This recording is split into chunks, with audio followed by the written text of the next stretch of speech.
Welcome to Recipes for Seven Life. It is Mother's Day and we're talking a beautiful brunch with the star of the show, cornbread. Right, Chef Redbeard? Yes. All right, tell us how you made this. Well, first I start off by making the cornbread. And cornbread is a quick bread, which is super simple. You just mix your dry ingredients, you mix your wet ingredients, blend them together, put them in the oven for about 40 minutes at 350 degrees until you get this beautiful brown color.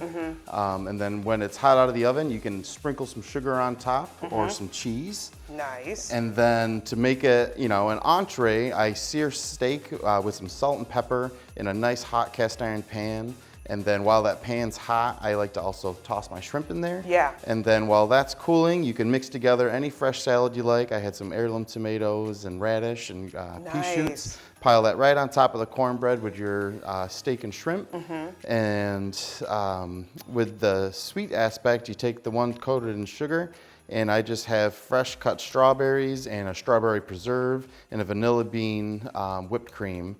So with the singular cornbread, you got two separate dishes. I'm digging in. Is that okay? Oh yes, I'm gonna take Chef, this one. this is amazing. And you have to tell everybody, how did you get into cooking? When did you get into cooking? I grew up on the poor side, so being where the food was always the best spot to be in the house because there was always going to be food. And I'm completely self-taught, didn't go to culinary school or anything, so it was more I dived into the flavors that I like, and I'm huge into sweet and savory.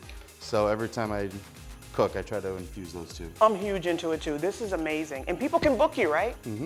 I have a website, it's redbeardsdelights.com. You book any private party, we custom make a menu, buy everything local, and we come straight to you.